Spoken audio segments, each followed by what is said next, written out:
तो गाइस कैसे हैं आप सब लोग। शैंग्रीला के एपिसोड 39 के साथ हाजिर हूं। तो लास्ट एपिसोड कैन पे हमने देखा था कि जहां पर वो सीनियर जो होता है वो उनसे कहता है कि जहां पर सिर्फ एक ही कानून है और वो स्ट्रेंथ है। अगर तुम्हारे पास स्ट्रेंथ है तभी तुम सर्वाइव कर पाओगे। और वो सभी लोग इसकी बात सुनने के बाद हैरान होते हैं। तो सीनियर उनसे कहता है कि जहां पर मेरे सामने इस तरह बेवकूफों की तरह खड़े मत रहो। मुझे यहाँ पर तुम जूनियर्स में से एक ब्लड लाइन यूजर मिला है, तो इसी वजह से मैं काफी ज्यादा अच्छा महसूस कर रहा हूँ। तो अगर तुम लोग चुपचाप यहाँ पर अपने टोकन्स मेरे हवाले कर देते हो तो मैं यहाँ पर से चला जाऊंगा और तुम सभी को जिंदा छोड़ दूंगा। मुझे लगता है कि तुम चारों यहाँ पर काफी ज्यादा स्पेशल और तुम चारों जो हमारे सेक्टर की बेस बन सकते हो। आगे जाकर तुम भी यहाँ पर सीनियर्स बन सकते हो। इसी वजह से अपने टोकन मुझे दे दो और तुम लोग यहाँ से जा सकते हो। तो हमारा शिमू जो होता है उसकी बात सुनने के बाद हैरान होता है कि ये से वो टोकन क्यों चाहिए, जबकि जामिंग उसे कहता है कि कहीं तुम यहाँ पर हमसे चोरी करने के लिए तो नहीं आए। हम लोग अपने टोकन तुम्हें क्यों देंगे, हमें तो ये भी नहीं पता कि वो टोकन क्या काम करता है। और इसी के साथ ही जामिंग जो होता है उसके ऊपर अटैक करने के लिए आगे बढ़ता है और बाकी सभी लोग भी इसके साथ मिलकर अटैक करने के लिए आगे बढ़ते हैं, क्योंकि वो लोग उसे टोकन बिल्कुल भी नहीं देना चाहते। जब वो चारों मिलकर अटैक करने के लिए आगे बढ़ते हैं तो वो सीनियर उनसे कहता है कि ये तुम्हारी अपनी गलती है, अब देखो मैं तुम्हारे साथ क्या करने वाला हूं। और इसी के साथ वो जेन की को रिलीज करता है। जब वो वहां पर जेन की को रिलीज करता है तो हमारे शिमू को झटका लगता है, क्योंकि जब वो फिफ्थ अंकल से फाइट कर रहा था उन्होंने बियर पाम को रिलीज किया था और साथ में जेन की को रिलीज कर रहे थे। तो हमारा शिमू कहता है कि लास्ट टाइम फिफ्थ अंकल से मैंने बहुत ही बुरी तरह से मार खाई थी, लेकिन इस बार नहीं, इस बार तो मैं बिल्कुल भी मार नहीं खाने वाला। तो सीनियर जैसे ही आगे बढ़कर जामिंग के ऊपर अटैक करता है वो जाकर उसके मुंह के ऊपर एक जबरदस्त पंच मारता है। तो जामिंग इसी के साथ बेचारा उठता हुआ काफी दूर पीछे की तरफ गिरता है और उसका टोकन भी गिर जाता है। उसका चेहरा पूरी तरह जख्मी हो जाता है। हमारा शिमू पीछे जाता है और जाकर उसको दूर ज्यादा गिरने से बचाता है। और दूसरी तरफ दिखाता है कि सीनियर जो होता है बड़ी तेजी के साथ वहां पर सामने जाकर उसका टोकन उठा लेता है और बायशी जो होता है वो भी बड़ी तेजी के साथ भागता हुआ जामिंग की तरफ आगे बढ़ता है ताकि जाकर उसे उठा सके। लेकिन क्योंकि वो पहले अटैक की वजह से यानी सीनियर जब उसे पंच मारा था तो उसके बाजू बहुत ही बुरी तरह जख्मी थे, इसी वजह से उसे भी झटका लगता है और वो भी वहीं पर गिर जाता है और कहता है कि मैं भी नहीं उठ सकता, मेरे बाजुओं के अंदर बहुत ज्यादा दर्द हो रहा है। तो हमारा शिमू वहां पर देख रहा होता है कि अब इनमें से कोई भी यहाँ पर फाइट करने के लायक नहीं बचा। और साथ ही शिमू सोच रहा होता है कि डेक के ऊपर इन दोनों लड़कों ने मेरी मदद की थी, इसका मतलब यह कि दोनों मेरे दोस्त हैं, मैं अपने दोस्तों को यहाँ पर बुरी हालत में कैसे देख सकता हूँ।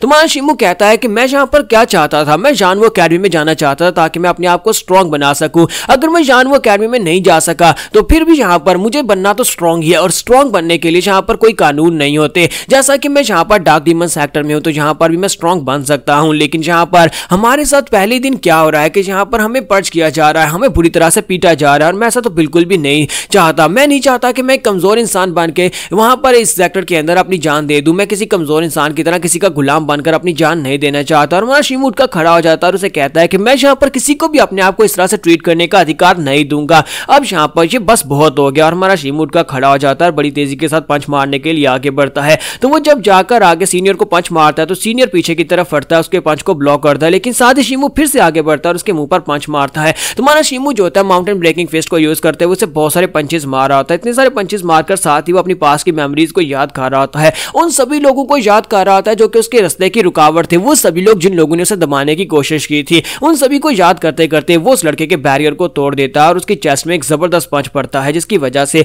वो सीनियर लड़का भी जख्मी हो जाता है। लेकिन साथ ही वो काफी ज्यादा एक्साइटेड होता है और वो भी शिमू के मुंह पर पंचेस मारना स्टार्ट करता है। शिमू पीछे की तरफ गिरता है, शिमू फिर से आगे बढ़ता है, वो बड़ी तेजी के साथ से पंच मारने के लिए आगे बढ़ता है। दोनों एक दूसरे को पंचेस मार रहे होते हैं, दोनों के पंचेस एक दूसरे को हिट कर रहे होते हैं, दोनों जख्मी हो रहे होते हैं, दोनों के मुंह से ब्लड बह रहा होता है। लेकिन सीनियर लड़का इस बात से ज्यादा हैरान हो रहा होता है कि ये लड़का जो अभी भी यहाँ पर आया है वो उसके सामने टिक पा रहा है और बाकी के तीनों भी वहां पर उसी की तरफ ही देख रहे होते हैं कि शिमू जो है उसका रिजॉल्व और उसकी स्ट्रेंथ जो है वाकई में रिमार्केबल है। तुम्हारा शिमू जो होता है फाइनल के ऊपर जब उसे एक जबरदस्त पंच मारता है तो वो पंच जो होता है वो सीधा उसकी चेस्ट में पड़ता है और इसके साथ सीनियर लड़का बहुत ज्यादा जख्मी होता है। और इसी के साथ शिमू को वो आगे से पंच मारता है जिससे शिमू पीछे की तरफ गिर जाता है। तो सीनियर जो होता है उठकर खड़ा होता है, अपनी ब्लड को चाटता है और कहता है कि मजा आ गया, काफी अरसे के बाद मेरा ब्लड इस तरह से पंप हुआ है, किसी जूनियर लड़के ने मुझे इतनी बुरी तरह से पीटा है, तो अब मैं यहाँ पर तुम्हें मारने वाला हूँ। और जब वो वहां पर अपनी जेन की को रिलीज करता है और अपने साथ ब्लड पावर को रिलीज करता है तो मैं शिमू कहता है कि नहीं, फिर से नहीं, लास्ट टाइम जब भी कोई मेरे सामने अपनी ब्लड लाइन की पावर्स को रिलीज करता है तो उसी के साथ ही मेरी बस हो जाती है, लेकिन आज नहीं, आज यहाँ पर ऐसा बिल्कुल भी नहीं होने वाला।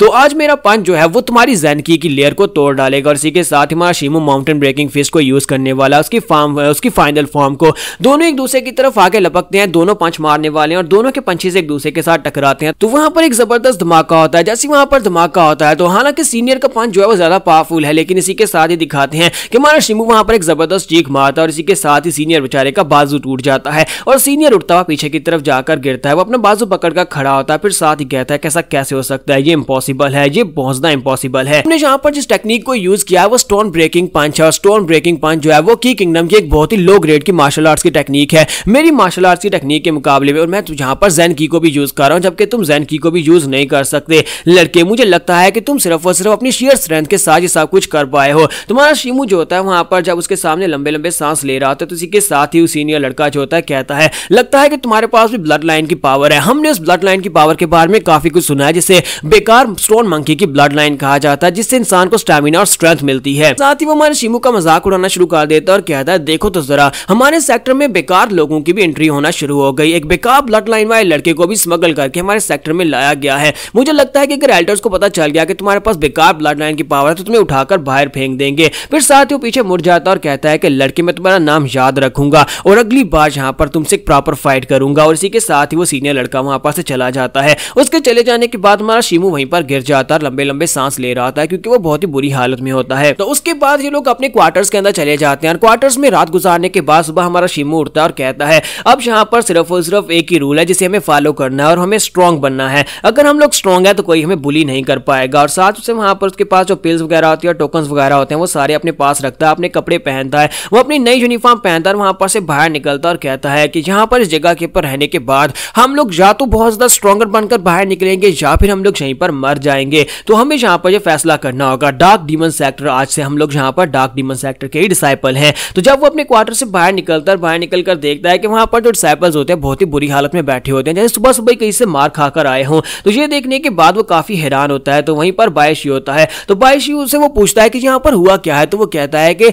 लास्ट नाइट यहाँ पर इन सभी लोगों को सीनियर लड़कों ने आकर पीटा और इन सभी के पास इनके टोकन्स को चोरी कर लिया है। तो बायशी कहता है, क्या इनके टोकन्स को चोरी कर लिया, लेकिन अभी तक हमें पता नहीं है टोकन करता क्या है। तो बायशी कहता है, हाँ मुझे भी नहीं पता, हम लोग तो वहां पर बच गए थे, लेकिन इन सभी बच्चों को बहुत ही बुरी तरह से मार पड़ी थी और साथ इनके टोकन्स भी चोरी हो गए हैं। शिमू कहता है कि फिलहाल के लिए हमें इतना पता है कि उन टोकन्स को ब्लैक फ्लेम मेडल्स कहा जाता है और हमें ये नहीं पता कि वो करते क्या है, लेकिन इतना पता है कि सीनियर्स को वो टोकन्स चाहिए जिसकी वजह से वो हम जूनियर्स के ऊपर अटैक कर रहे हैं। हो सकता है कि उसका यहाँ पर मेरिट पॉइंट्स के साथ कोई ना कोई ताल्लुक हो जिसकी वजह से वो उन मेडल्स को चोरी करना चाहते हैं। तो इसी के साथ ही जामिंग उठकर खड़ा हो जाता है और कहता है कि उन कमीनों को मैं बिल्कुल भी नहीं छोड़ूंगा, स्पेशली उस सीनियर को जिसने हमारे पर अटैक किया था। और उस बेचारे के चेहरे के ऊपर जबरदस्त पंच पड़ा था जिसकी वजह से वो अपने सर के ऊपर पट्टी लपेट कर खड़ा होता है। तो बायशी आगे बढ़ता है और उसे कहता है कि यार शांत हो जाओ, तुम तो कुछ ज्यादा गुस्से वाले हो, उस वक्त भी तुमने डायरेक्टली चार्ज किया था जिसकी वजह से तुम्हें पंच पड़ा था। तो बायशी उसे कहता है कि तुम्हारे चेहरे की हड्डियां टूटते टूटते बची और तुम अभी भी यहाँ पर सीनियर से बदला लेने के बारे में सोच रहे हो। जामिंग उसे कहता है कि मुझे लगता है कि जो ब्लैक फ्लेम मेडल्स हैं ये काफी ज्यादा स्पेशल है, मुझे लगता है कि हमारी कल्टिवेशन के रिलेटेड है या फिर इसके साथ में कोई रिसोर्सेज मिलने वाले होंगे। जितने ज्यादा हमारे पास मेडल्स होंगे हो सकता है कि उसकी वजह से हमें यहाँ पर ज्यादा रिसोर्सेज मिले।